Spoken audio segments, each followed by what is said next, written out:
feel like I've been overly harsh on these tiny little HIFI amplifiers.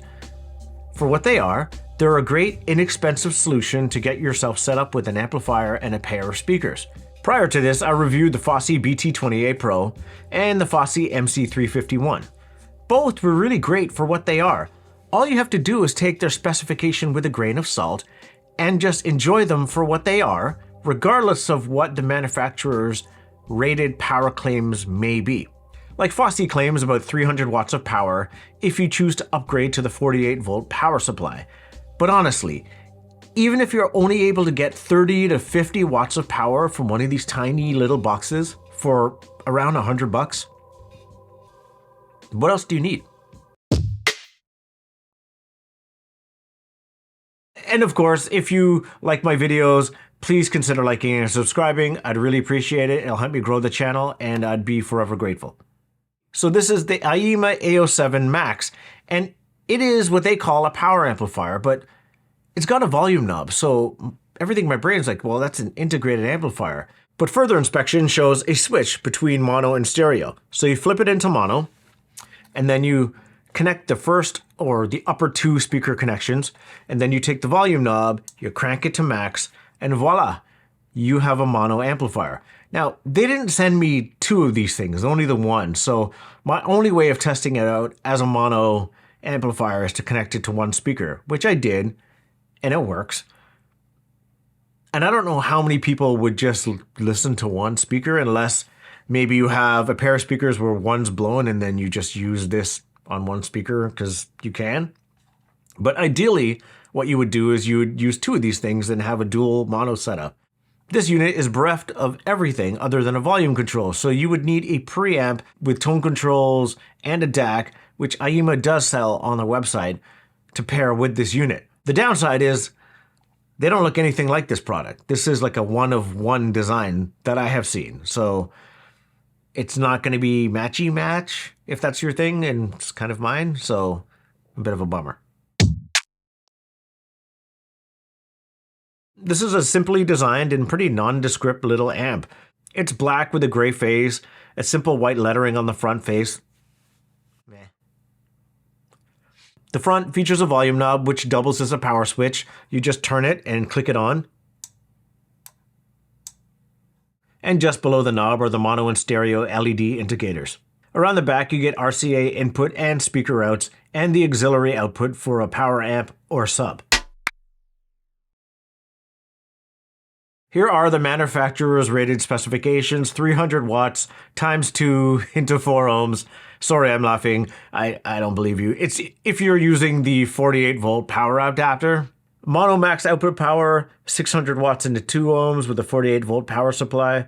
To their credit, on their website, they do feature a power measurement chart, and on said chart, they state that with the 32 volt power supply that they supplied with this unit, it's 65 watts times 2 into 8 ohms, 107 watts mono.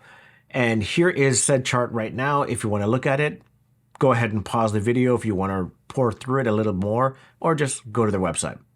They do have replaceable op-amp chips. Here are all the chips that they stated. The auxiliary out can be used for an active subwoofer or power amplifier. Total harmonic distortion is this number. Signal to noise ratio is this number.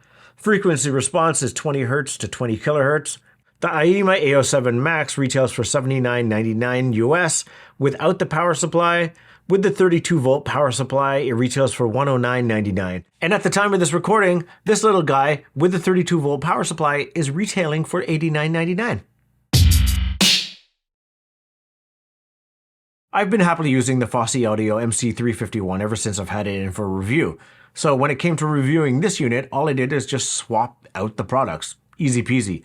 And since this is a bit of a do one thing only wonder, I use my DAC Magic 200M as the DAC between it and my MacBook Pro. For speakers, I used, get ready for it, the Sonus Faber Lumina 2 Amateurs. Yeah, I did. And I played music off Spotify, YouTube, and basically anything day to day while working at my desk for 2 weeks. This is the part of the video where I encourage you to take with a grain of salt. Sound is subjective, so please just trust your ears, but for me, this product sounded just like the FOsi audio amplifiers did. a tad lean and a slightly recessed mid-range. And because this didn't have any tone controls, I really didn't enjoy the sound as much because I couldn't boost the bass and maybe turn down the treble a touch just to round out the sound a little more. But that's it. Others really like these amplifiers and are smitten with the sound that they get from them. I mean, just go online and check out some other reviews on either their websites or on forums. People tend to love these tiny little amplifiers, and a lot of people are smitten with the sound that they get from them. The Aiyima was able to drive the Lumina 2s to ear-splitting levels without any noticeable distortion. I didn't max out the volume, but it did go plenty loud, and that's all that matters to me. If you're curious, I also tried it with the Q-Acoustics 5010, the Totem Loon, and the Totem Bison. It powered every single one of those speakers properly. It was no problem. I can easily see who would want a product like this. People with a small budget that want a flexible product that they can grow with over time. People that need an amplifier for a second room, maybe a office, a garage, a dorm room. Who knows? And then the people that like to tinker. People that want to maybe pull this apart and switch out the op amps, use this in a dual mono setup, add a preamplifier of their choice, maybe add a different DAC, an EQ, who knows? There's a multitude of things that you could probably do with this that I'm not even considering. If you are on the market and this thing tickles your fancy, go for it.